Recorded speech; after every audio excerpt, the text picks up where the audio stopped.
I'll have John start with this 8-row head. Go ahead and start it up, John.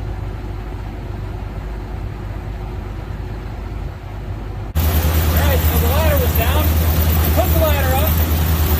John's got the heads on it.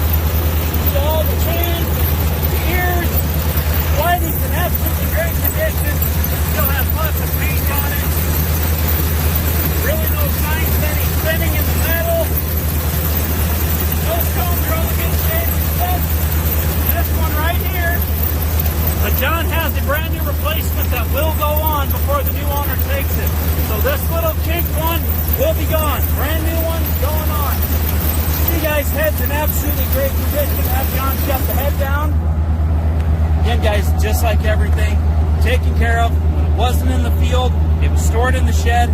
Again, you see the place guys, you'll know what I mean. Everything is taken care of and it's a priority around here.